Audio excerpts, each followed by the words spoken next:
목소리 들리세요? 마이크 나오고 있죠?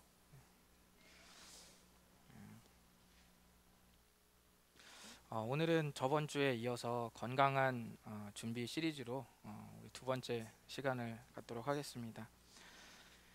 제가 고등학교를 다니던 시절에는 체력장이라는 시험이 있었습니다. 아마 여기 다들 체력장 해보신 분들도 있으실 텐데요. 총 6개의 종목을 실시했는데 그 중에서 이 100m 단거리와 1000m 오래 달리기 종목이 있었습니다. 그런데 이 두 개를 다 잘하는 친구들이 흔치 않았습니다. 그런데 간혹 친구들 중에 보면 100m 달리기와 1000m 오래 달리기 모두에 만점을 받는 친구들이 있었습니다. 이런 친구들은 물론 체력이 뛰어나서 그런 면도 있지만 가만히 보면 단거리를 뛸 때와 오래 달리기를 할 때 분명한 차이가 있었습니다. 이 순발력과 폭발적 스피드로 100m를 또 달리는 그런 경기와는 또 달리 1000m 오래 달리기는 이 3분 50초 정도의 이 만점의 이 기록에 가까운 이 안에 들어올 수 있는 일정한 속도로 승리의 페이스로 1등의 페이스로 만점의 페이스로 계속 달려야 되는 또 그런 경기입니다.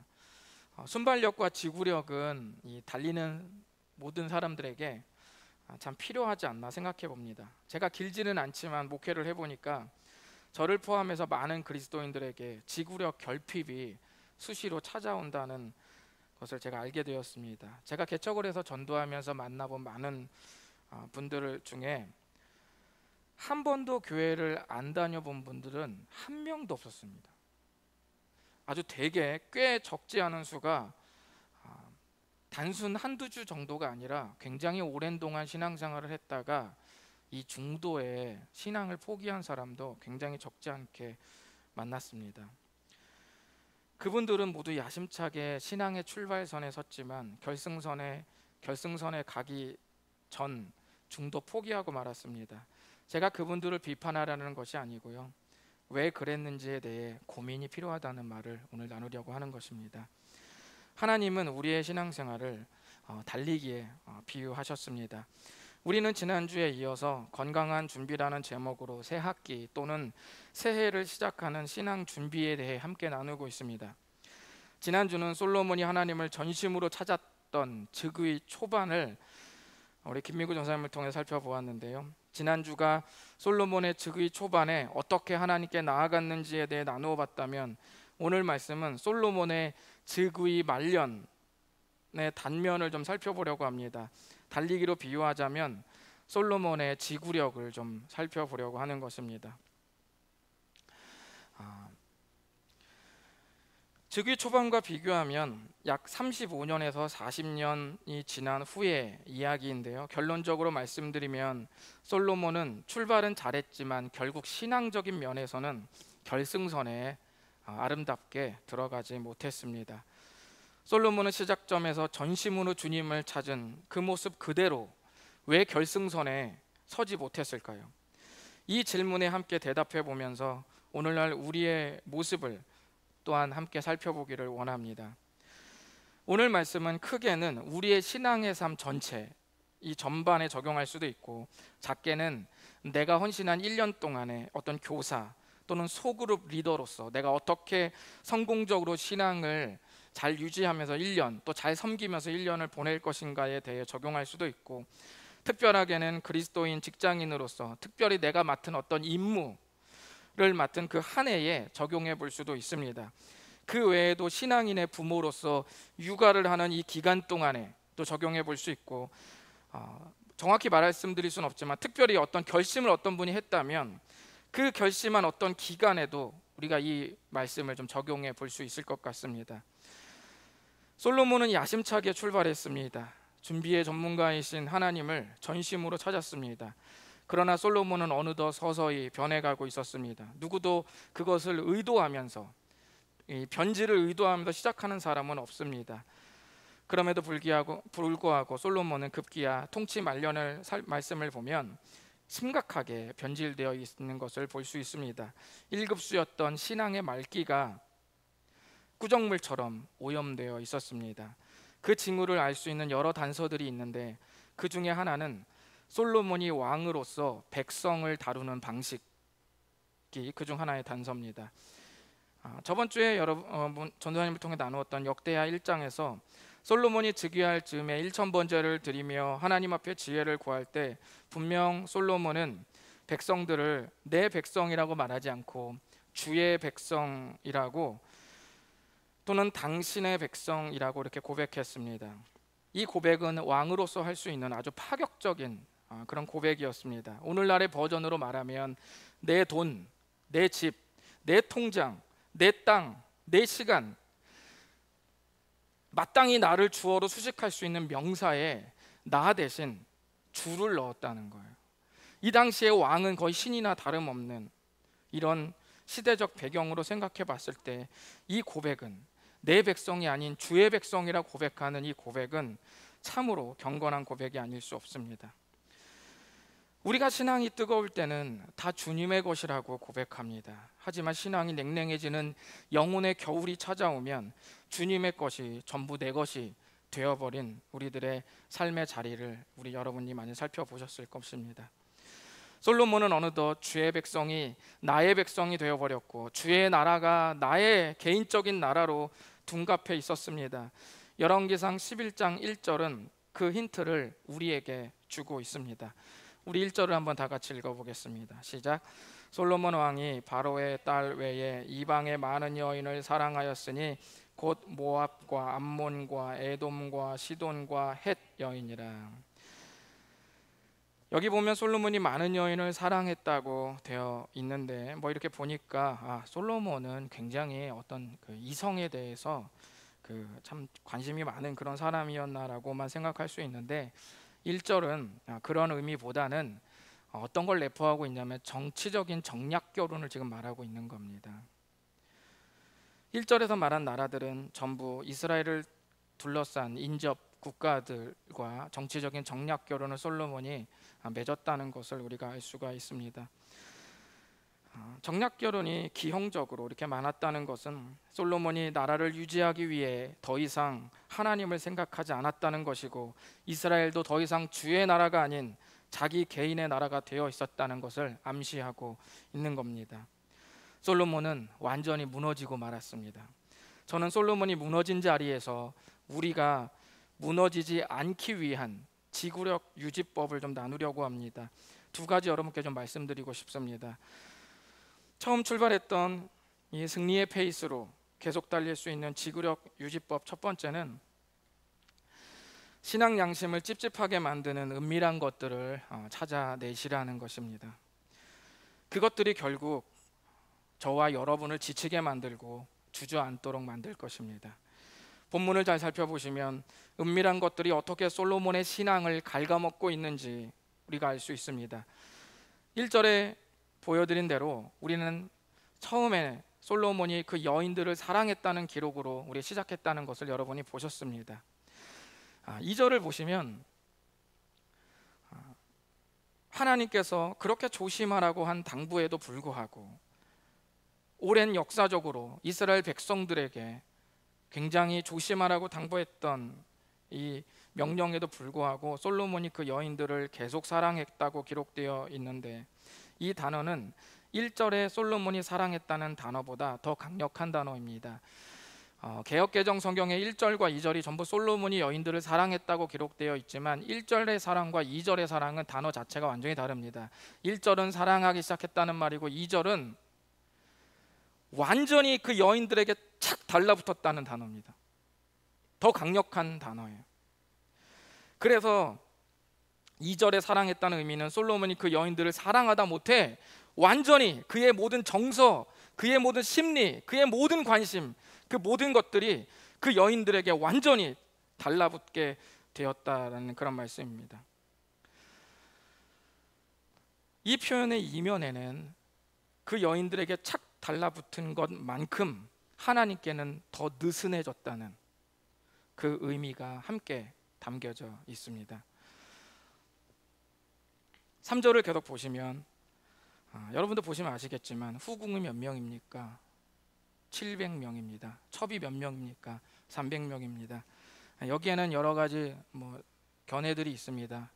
그만큼 후군과 첩이 많았다는 강조의 표현이라는 의미도 있고, 실제로 700명과 장백명이라는 사람도 있습니다. 어쨌든 중요한 것은, 이 3절에서 말하고자 하는 것은 솔로몬의 이 정략 결혼의 기형적인 숫자를 기록해 놓음으로써 그가 얼마나 하나님과 멀어지고 있는지를 극적으로 보여주고 있는 것입니다. 솔로몬의 신앙이 계속 갉아먹히고 있는 것을 좀 더 살펴보시겠습니다. 5절을 보시면 여인들과 달라붙어 있었던 이 솔로몬이 이제는 여인들이 믿는 우상을 따르기 시작합니다. 여인들과 달라붙어 있으니 여인들이 믿던 이제 우상에도 슬슬 관심이 가고 달라붙기 시작한 겁니다. 그리고 급기야 무슨 일이 일어났는지 우리 한번 보시겠습니다. 7절과 8절을 한번 보시죠. 읽어보시겠습니다. 시작. 모압에 가증한 그모스를 위하여 예루살렘 앞 산에 산당을 지었고 또 암몬 자손의 가증한 몰록을 위하여 그와 같이 하였으며 또 그의 이방 여인들을 위하여 다 그와 같이 한지라. 자기의 신들에게 분향하며 제사하였더라. 아멘. 이제 솔로몬은 아예 자기 손으로 우상에게 제사를 지내는 산당을 짓기 시작한 것을 볼 수가 있습니다. 지금까지 살펴본 솔로몬의 이 점진적 악화가 보이십니까? 처음에는 솔로몬이 여인에게 영향을 받아 끌려가듯, 마지못해 끌려가듯이 신앙이 무너지는 것 같이 보이지만 시간이 지나면 이 사태가 더욱 악화돼서 후에는 솔로몬이 주도해서 적극적으로 신앙을 거부하고 있다는 것을 보여주고 있습니다. 이 모든 찜찜한 시작은 결국 크지 않았어요. 이 모든 시작은 우상에 찌든 이방 여인과의 정략 결혼이었습니다. 제가 읽지는 않았지만 역대하에서 솔로몬의 즉위 초반이 나온다면 열왕기상에도 솔로몬의 즉위 초반이 기록되어 있는데 열왕기상 3장 1절에 보면 이런 기록이 있습니다. 솔로몬이 애굽의 왕 바로와 더불어 혼인 관계를 맺어라는 말이 있습니다. 그가 1000번제를 하나님께 드리는 그 순간 동안에는 정말 전심으로 드린 것 자체는 진심이었지만 우리도 그렇잖아요. 내 안에 내가 죄를 짓고 넘어지고 때로는 주님께 서운하다고 삿대질을 하지만 그러나 우리가 그 이전에 주님께 매달렸던 것이 진심이 아니지는 아니지 않았습니까? 솔로몬이 1000번제를 드린 건 전심으로 주님을 찾으려는 그의 진심인 것은 맞았지만 그러나 우리는 성경이 뭔가 찜찜한 그의 여지를 우리 주님이 놓치지 않고 기록하고 있었다는 것입니다. 1000번제를 드리던 그때도 이집트 바로의 공주와 정략 결혼을 맺었던 사실을 성경이 놓치지 않고 기록했다는 것을 여러분도 보실 필요가 있습니다. 지금 제가 이렇게 말씀을 드리니까 안 믿는 청년과 결혼을 하지 말라는 정도의 말로 오해하시는 건 아니죠. 제가 지금 말씀드리는 것은 그런 의미가 아니라 정략 결혼은 이 당시 이웃나라의 우호적인 관계와 무역과 국방력을 위해서 아주 자연스럽게 하던 것이었지만 하나님은 이것을 결코 자연스럽지 않게 만드신 거예요. 이것은 우리에게, 그리스도인들에게는 자연스럽지 않다. 그것을 그렇게 놔두지 않았습니다. 왜냐하면 그 나라는 주의 나라였고 그 백성이 주의 백성이었기 때문입니다. 주의 나라의 존립은 오직 하나님 아버지에게만 달려 있었습니다. 우리의 모든 삶의 존립, 그리스도인의 모든 삶의 존립은 돈도 아니고 직장 상사도 아니고 그 무엇도 그 누구도 아닌 예수 그리스도의 이름에 달려 있다는 것을 여러분 꼭 기억하시기를 바랍니다. 그러므로 신앙 양심을 찝찝하게 만드는 은밀한 것들을 여러분 찾아내십시오. 그것이 돈일 수도 있고 또는 맺혀 있는 관계일 수도 있고 또는 성적인 것일 수도 있고 과도한 자기 사랑일 수도 있고 또는 예수님 없는 자기 관리일 수도 있습니다. 그 외에도 많습니다. 오늘 말씀을 들으시면서 여러분 딱 한 가지, 거룩한 신앙과 내 마음속 은밀한 곳에 묻어둔 뭔가 그 찜찜한 것, 항상 주님을 쫓으려고 할 때마다 나를 뭔가 주저하게 만들고 내 속도를 늦추게 만들고 내 지구력을 떨어뜨리게 만들었던 그 뭔가, 아무에게도 말할 수 없었던 그 뭔가, 그거 하나가 만약 말씀을 들으시면서 여러분의 뇌리를 스쳐 지나간다면 그것을 단순히 스쳐 지나가는 생각으로 놔두지 마시고 반드시 그것을 붙잡아서 가슴에 깊게 새기고 기도하면서 처절하게 싸워 나가시기를 다시 한번 부탁드립니다. 여러분 스스로 마음속 깊은 곳에 이런 은밀한 것을 완벽하게 봉인할 수 있다고 여긴다면 그것은 망상입니다. 절대 완벽히 봉인할 수 없습니다. 그 은밀한 것을 방치한다면 그것이 결국 당신을 거룩의 자리에서 계속 끌어내릴 것이고 당신에게 점진적 악화가 일어날 수 있도록 계속 조장할 것입니다. 말씀을 지루하게 만들 것입니다. 기도하라는 말이 구태의연한 잔소리로 들리게 만들 것입니다. 목사님의 설교에 거부감이 들도록 할 것입니다. 소그룹 회원들의 결속을 약화시키고 고개를 돌려 세상의 다른 레포츠 그 동호회들의 만남이 더 짜릿하도록 만들 것입니다. 헌금이 점점 아깝다는 생각을 하게 될 것이고 예배가 일상의 소소한 취미생활과도 맞바꿀 만큼의 가벼운 시간으로 전락해버릴 것입니다. 비대면 예배라 내가 보이지 않으니 대충 드리도록 만들 것입니다. 씻지도 않고 멍한 상태로 앉아서, 아니 누워서 드리고픈 마음을 불러일으킬 것이고 그냥 라디오 켜놓은 것처럼 귀로 듣고 자기가 할 일 하면서 드리도록 만들 것입니다. 물론 어쩔 수 없는 경우를 제외하고 말씀드리는 것입니다. 은밀한 것들이 신앙에 관계된 모든 것을 후순위로 보내버릴 것입니다. 그리고 마지막 이렇게 어긋나버린 삶들이 비수가 되어서 한때 진정성 있는 눈물로 사랑을 고백했던 예수님마저 싫어지도록 그렇게 만들 것입니다. 지금 이 순간 여러분의 신앙을 혼탁하게 하는 은밀한 것들이 떠오르고 기억나신다면 오늘부터라도 주님께 기도하며 처절하게 그 부분에 대해서 해결을 보시기를 바랍니다. 두 번째, 우리가 지구력을 유지할 수 있는 유지법은 두 번째 기회가 반드시 주님께 있다는 것을 잊지 마시라는 것입니다. 여기서 말하는 두 번째 기회는 꼭 주님이 두 번만 기회를 준다는 의미가 아니라 우리에게 있는 넘어질 때 또다시 일어날 수 있는 그 기회를 말하는 겁니다. 그런 의미로 상징적으로 두 번째 기회라고 말씀드린 겁니다. 주님이 우리에게 기회를 주시는 이유는 모든 사람이 실수하기 때문입니다. 아마도 주님은 우리를 구원하실 때 십자가에서 우리의 죄를 도말하시고 깨끗하게 해결하시고 우리를 다시 하나님의 자녀로 불러서 거룩한 삶을 살도록 주님께서 모든 것을 베풀어 주셨을 때 우리가 전혀 실수하지 않을 것이라는 기대를 하지 않았을 겁니다. 오히려 엄청나게 우리가 실수할 것을, 넘어질 것을 아셨을 겁니다. 여러분의 아이가 또는 여러분이 아는 아이가 여러분에게 다시는 안 그러겠다고 할 때, 다시는 저는 그렇게 하지 않겠다고 여러분에게 말할 때 여러분은 그 말을 믿습니까? 저는 그 말을 믿지 않습니다. 그러나 우리는 그 아이의 뭘 받는 겁니까? 그 아이의 태도와 자세를 받는 겁니다. 그 아이는 안 그런다고 말하고 나중에 또 그럴 수 있어요. 하지만 그 순간 진심으로 그러지 않겠다고 말하는 그의 진정성 있는 아이의 고백과 그 말을 우리가 받는 거예요. 하나님도 실수하지 않는 우리를 기대하는 것이 아니라 어떤 실수에도 불구하고 포기하지 않으면서 거룩을 추구하려는 그 마음을 주님은 기대하고 계십니다.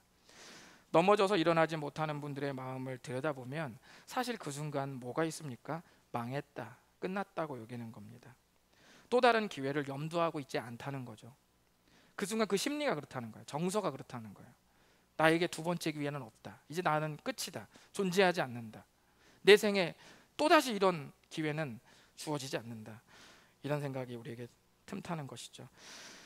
먼저 성경을 보시면 하나님께서 솔로몬에게 여러 번 기회를 주었다는 것을 여러 군데서 암시하고 있는데 그 중에 한 구절을 보시면은 이런 말씀이 있습니다. 읽어보실까요? 시작.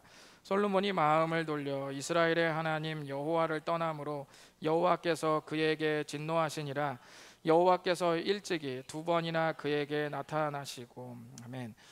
뭐 여기만 있는 게 아니라 사실은 열왕기상 9장에 솔로몬이 성전을 건축하고 난 뒤에 하나님이 그에게 나타나서 축복을 하시거든요. 아주 감동적이에요. 내 마음을 너에게 그곳에 두겠다는 아주 감동적인 식구 같은 아주 아름다운 그런 고백을 하시는데, 그 이후에 경고도 하세요. 근데 그 경고의 분량이 엄청 많아요. 뭐 이런 곳 말고도 구석구석에 우리 주님께서 솔로몬을 안타까워하시는 그 마음들이 계속 드러나면서 재차 또 한 번 계속 기회를 주시고 계시는 그 주님을 우리가 볼 수가 있습니다. 하나님은 실수를 용납하지 않는 무서운 분이 아닙니다. 여러분이 한 번 실수했다고 해서 하나님께서 그 실수를 정확하게 핀셋으로 꼬집어서 너가 이렇게 했으니 나는 다시는 너를 보지 않겠다라고 말하시는 분이 아니라는 거예요. 솔로몬의 마음을 재차 돌이키시기 위해 애쓰시는 주님의 마음이 느껴지지 않습니까? 그 마음이 오늘날 우리를 대하시는 그 마음이십니다. 기회를 계속 주시고 계신 것이죠. 그러나 솔로몬은 더 이상 이스라엘의 백성을 주의 백성으로 보는 시선을 잃고 말았습니다. 왜냐하면 기회가 주님께 있지 않고 다른 곳에 있다고 여겼기 때문이에요. 정략 결혼으로 얻어진 엄청난 부와 명예와 평화가 솔로몬에게는 기회로 이제는 보인 겁니다. 옛날에는 주님 앞에 1000번제를 드릴 때는 그 영광스러우신 주님을 보면서 그분이 나의 모든 기회다, 그분이 나의 모든 미래가 소망이라고 내가 생각했으나, 정략 결혼을 하고 나니 인근이 너무 쉽게 평탄해지고 평화가 찾아오는 거예요. 솔로몬은 이제는 바뀌었어요. 그에게 있어서 내 삶에 확실한 미래 기회는 이제는 그게 아니라 이거다 라고 바뀐 것입니다.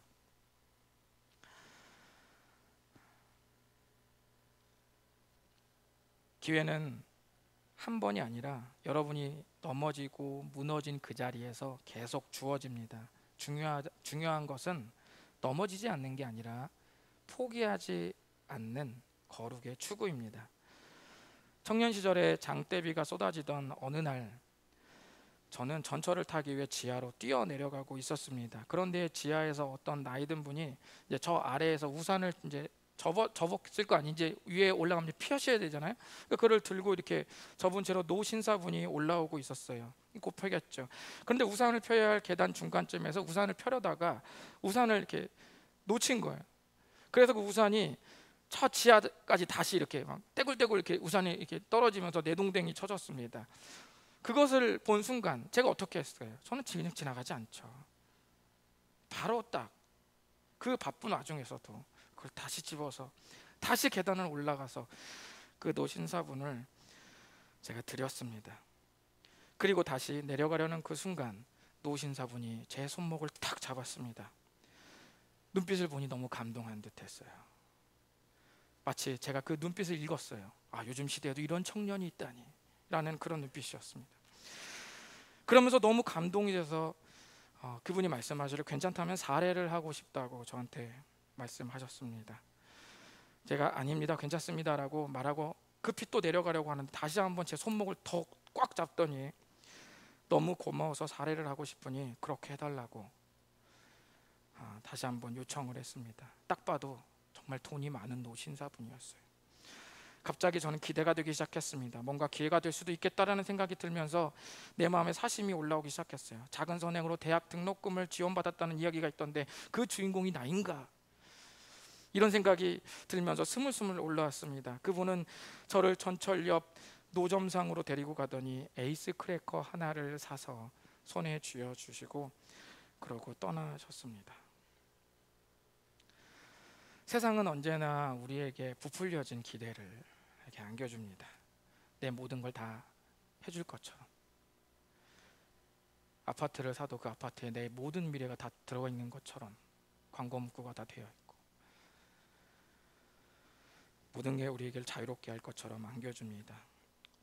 여러분, 우리가 그리스도인이든 비그리스도인이든 최선을 다해 사랑하고 섬겨야 하고 어떤 직종의 직업이든 편견 없이 최선을 다해 섬겨야 되는 것은 너무나도 당연한 사실입니다. 하지만 그 말이 내가 다시 일어설 기회 또는 내 인생을 가치 있게 만들어줄 기회가 거기에도 있다는 의미는 아닙니다. 진정한 기회는 주님께만 있습니다. 솔로몬은 기회를 주시는 주님이 기회를 갉아먹는 정략결혼의 여인들과 강대국에 이 기회를 주시는 그 주님이 아니라 바로 이런 자신은 오히려 기회를 갉아먹고 있었던 정략결혼의 여인들과 강대국에 기회가 있다고 계속 착각하며 살고 있었습니다. 여러분 잊지 마십시오. 이런 착각이 우리에게 있지 않기를 원합니다. 두 번째 기회는 반드시 주님께 있습니다. 히브리서 12장을 보면 신앙을 완주하기 위한 신의 한 수를 좀 기록해 놓았는데요. 우리 한번 1절과 2절이 좀 길긴 하지만 한번 읽어보시겠습니다. 시작.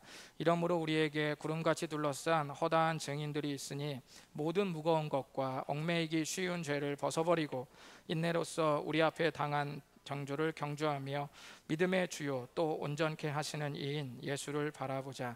그는 그 앞에 있는 기쁨을 위하여 십자가를 참으사 부끄러움에 개의치 아니하시더니 하나님 보좌 우편에 앉으셨느니라. 아멘. 히브리서 12장 1절은 우리의 신앙을 뭘로 비유하냐면 달리기 경주에 비유하면서 2절에 여러분 보시면 결론으로 뭘 말하고 있습니까? 예수님을 바라보라고 이렇게 바라보자 라고 강력하게 권면하고 있습니다.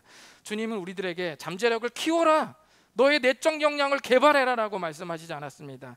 너는 모든 것을 할 수 있는 아이고 모든 것이 가능한 아이니 그런 에너지가 너에게 내재되어 있으니 힘을 내라고 하지 않았습니다.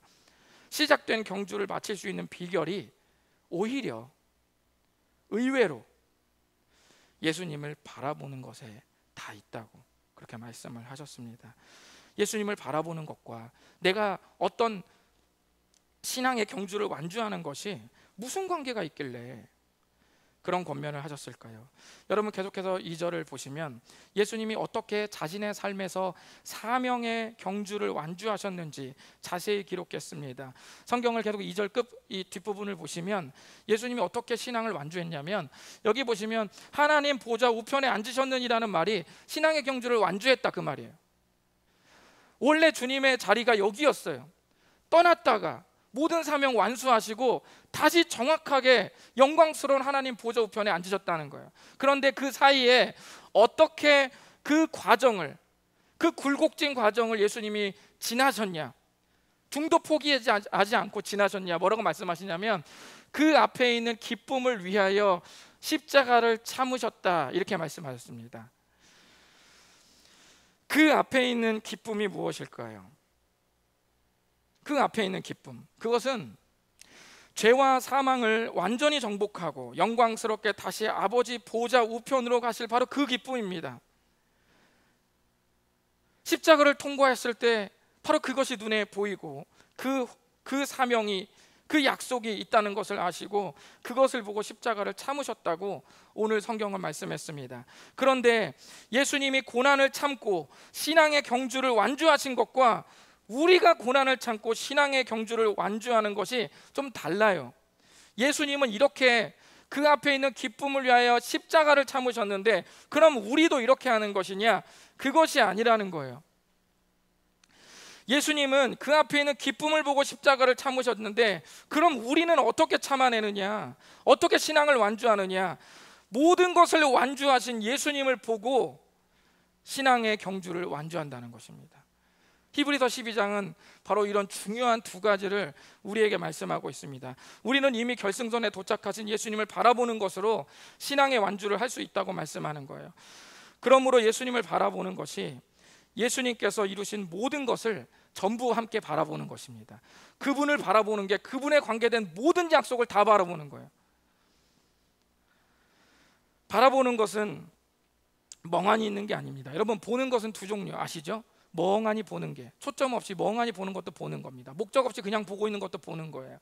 그리고 또는 집중하고 틀린 그림 찾기 할 때처럼 목적을 가지고 집중하며 보는 것도 보는 겁니다. 예수님을 바라보는 것은 집중하고 관심을 가지며 보는 거예요. 우리가 누군가를 관심 있게 보다 보면 하나씩 더 자세히 알게 됩니다. 제 얼굴을 여러분 자세히 여러 번 보게 되면은 오 목사님 눈이 작지만 속 쌍꺼풀이 있네. 계속 보니까 은근히 정이 가고 잘생겼네. 살짝 내려간 눈이 치명적인 매력이 있네.